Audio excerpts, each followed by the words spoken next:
The number one issue for young Americans this election is not student loans, not abortion or guns, but it's housing, okay? Housing. So what are they talking about? Housing, these young people. Housing affordability is the top election issue for Gen Z, according to a survey done by Redfin, with 12% of Gen Z respondents believe they will never own a home due to record high home prices, elevate mortgage rates above 7%, and expensive rent.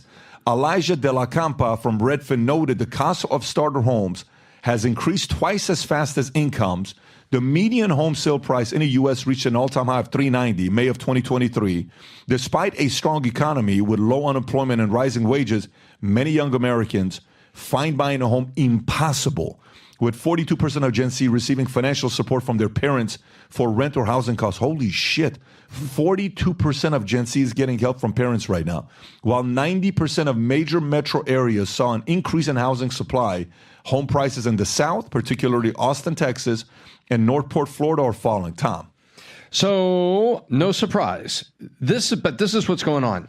When you see an article like this, it really just pisses me off, because this is just a little pebble of what is a bigger affordability crisis that's been brought on by inflation and printing a bunch of money. That's what's happened here. And now this is, remember I always talk upstream, downstream. You hear me talk about that. This is the downstream problem. This is the polluted little lake that's at the end of the creek and the river, and the creek and the river are bringing the bad water into the lake. And why is it bad water? Because it got polluted way upstream. This is what it is. Upstream from these people, while they were in high school, while they were in college, if they went to college, or serving a couple of years in the military, inflation was going crazy. We were printing money. We raised the price of assets. And now we have affordability crisis. So the number one issue for Americans when they say it's housing, well, what they're really saying is affordability in America. That's what they're saying. And they're saying currently the affordability is so bad that I got to think about getting support from my parents or living with my parents. That's what it is. And so if you let this in your mind be like, oh, it's the housing market. It's not. It's the leadership of this country, and it's the affordability crisis showing up as the number one issue for this group. The affordability is hitting them hardest in terms of housing. Guys, the American dream, it's still alive and well in America. The only difference is the American dream has changed. The American dream of your parents and your grandparents no longer exists. The ability to get a job and work at the same job for 50 years and get a pension and retire and get a gold watch and say, hey, great job, and get a house and get a 2-car garage and have 2.2 kids and have a dog and just live in the suburbs and just have a two-car situation and just work for the same company no longer exists. So stop crying about it, that everything that happened in the past in the 80s and the 90s when your parents were starting to make money has changed. So rather than cry about it and bitch and moan, oh my God, I can't, do something different. What's the definition of crazy? Doing the same thing over and over and over again with no result and expecting the different results. So what's different? I always say this.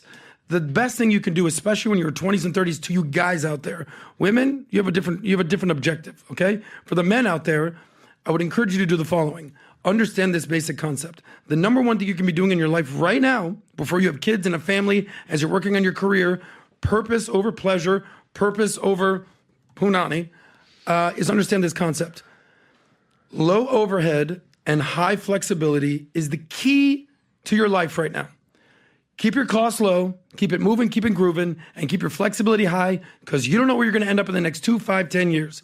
You might work for this company, an opportunity comes up. You might be in New York, you might be in Boston, you might go from Boston to Austin. All of a sudden you're in California. Fuck California, moving to Florida. Well, cost of living in Florida is a little too high. Boom, I'm going to North Florida. Keep it moving. So the cost of a house, when I started doing financial content in 2016 to 18, how much was the cost of an average house in America? $250,000. Okay. How much is the average cost that they say is a median house in America now?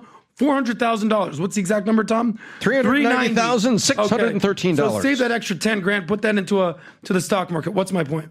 So if you can't buy a house, stop bitching about it and do something different. Go get a roommate, live with your girl, split the rent, figure it out. I get it. If you have low overhead, take all that extra money that you would typically be pumping into a mortgage payment, into taxes, into insurance, into maintenance, into HOA, and just invest in the market. Now, where should you invest in the market?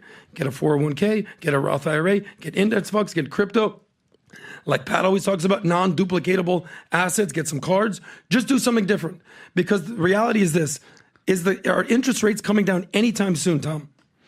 No, but the end of this year, there's still going to be mortgages like 6.75. Bingo. So rather than sit around being like, I don't have a house, just do something different. And that's what I've done. There you go. If inventory keeps going lower and lower and lower, prices go up. I mean, this is like the basic supply and demand, right? Yep. So whoever becomes and the types of homes they're no longer building is starter homes. Like, it's almost like this. Like, imagine you come to my dealership. What is the average salary coming out of college? Just give me a number. Let's say $50,000. Okay. So imagine in America, all of a sudden, if you're making $50,000 a year, what apartment rent can you afford at $50,000 a year? You can live by yourself. What rent can you? $1,500, $2,000. Let's say $1,500 a month. Let's say $1,500 a month. Okay, $1,500 a month. What am I getting? Studio, one bedroom. I'm not getting anything crazy. Yeah, it depends on what city you're living in, and you're getting a half a shoebox in New York. Depending you're getting on the city, a decent apartment in 2-bedroom Oklahoma or a studio. Is that fair? Yes. 2-bedroom or A studio. 2 and 2 or studio. Yeah, exactly. So this is the problem, Adam. That's a real issue that people who you're voting for, this has to be something that the younger audience, Gen Z, you have to be asking about. So imagine all of a sudden, the average kid coming out of college, rent, he can afford $1,500, she can afford $1,500. What is the average car payment you can afford when you come out of college? Jeez. You can't. No, you can't afford. Just give me a number. 200. You're not going to find nothing at 200. Yeah, you're not going to find a car payment below $500 and a new car payment. Rob, is what do you want to $750. say? But what kind of car are you getting? Are you going cheap? No, forget about it. What can you afford? any Give me a car. payment. Yeah. You could probably afford around $300, which isn't going to get you That's what I'm anything. saying. When- Okay. If you're using the qualifying, So to explain this analogy is the following. Imagine if 100% of dealerships across the country, you go to the dealership, you're making $50,000 a year, your rent is $1,500, the minimum cheapest car you can buy is $1,200. Once. You can't afford it. Yeah. So then you have to go, what's the alternative? Either Uber or get a bicycle or work close to his place.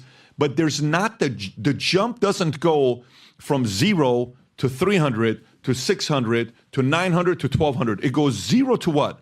1,200. Yeah. What Gen Z is saying is, man, I'm coming out. I need something in between. I can't go 0 to a $400,000 house. What if I could go from 0 to a $200,000 house, $200,000 house? This level is missing.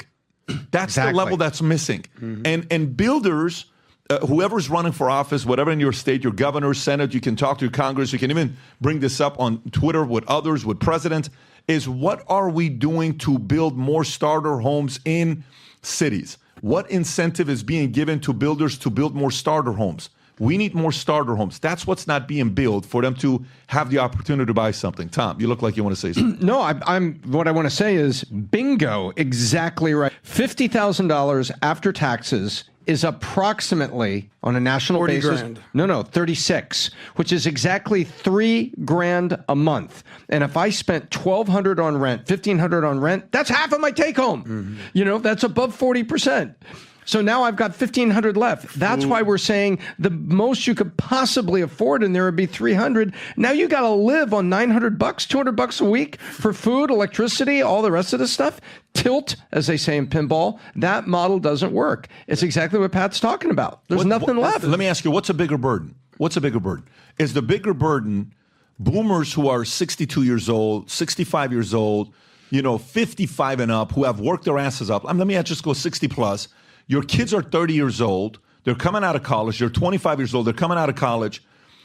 The burden of parents to support younger kids, or is it the bigger burden for kids to support aging parents? What's a bigger burden? It's a way bigger burden for the parents who are still taking care of the kids. What do you think? I think the bigger burden we're going to see is the kids taking care of the parents once entitlements get cut and as things can become more expensive, because there are far more boomers that need to be taken care of, and there are far more boomers in that boomer generation that don't have that don't have a responsible or don't have not responsible. They don't have an adequate supplemental savings to go along with Social Security and Medicare. The number of those versus the number of kids they had, that's, I think, PBD, I think that gets worse year by year. I think that's the burden. I think sometimes the kids moving back in may help. What if your son or daughter who's single moves back in and pays you $400 a month? Yeah. And takes you to your medical appointments and balances out some of your food bill? I guess There's a lot of boomers, and there's not a lot of kids, and there's a lot of what I'm boomers asking the without good question. savings. Yeah, that's what I'm asking. I guess the question is this a short-term problem or a long-term problem? Because as much as you're talking about the boomers, there's also the boomerangers, the boomerang generation, all these Gen Z kids that were trying to, make something of themselves between 2020 and 2024. Oh, COVID happened, reverse, boomerang. Now they're living back with the parents. What was the stat here? What percentage of parents 42%, 40 whatever percent are still basically getting funding from their Yes. parents? What are we Yes. talking about here? Obviously, the You kids are think still that's a relying on bigger their burden? parents. Short term, undoubtedly. Long term, yes. People are living longer. Like now I'm helping my mother pay for stuff. But when I was younger, my mother would help me. It's just the cycle of life. But you actually brought up a really good point about how there's no starter homes. Yeah. So this is sort of indicative of how the middle class is getting squeezed. You were basically saying that there's nothing in the middle, right? You And- need that. There exactly. needs to be a level So exactly, I agree with you. But what's the metaphor here is that we always hear that the widening gap between the rich and the poor, the K-shaped economy, that the middle class is getting squeezed, right? The wealth gap. So you're either rich or you're either poor. Yeah. So if you're rich, you're not really worried about what rent is or what the mortgage is. You can pay 10 grand a month or 20 grand a month, no problem. But if you're in the poor camp, and you always say, who's in your ear? Where you're getting your advice from. If you're 20 years old and you're getting advice from your 52-year-old father or your 82-year-old grandfather, they're more than likely giving you the wrong advice. Why would I say such a thing? Because the world has changed and they haven't adapted. They're still telling you, well, you got to go to college and you got to buy a house and you got to do what I did. No, you don't. Do the exact things that they did because the world has changed completely. If you just do it, like if you're talking about, there's one problem that these kids all have, Tom. It's a 4-letter word, and it's called math. The math doesn't add up for them to buy a house, to have a car payment, and to actually live a life. Last point, we did a segment a week ago called Money Dysmorphia. Do you remember that? Money dysmorphia, how Gen Z is just completely aloof when it comes to their money. They see on social media all these kids balling out and having the time of their lives, and they're like, oh, I could go and afford a Mercedes-Benz. Bitch, you can't afford a Mercedes-Benz. You make 50 grand a year. You need to make $120 to afford that Benz. Now they got an $800 car payment, and they're wondering why they can't live their life. Because you're doing the same things your parents did, and you can't afford it.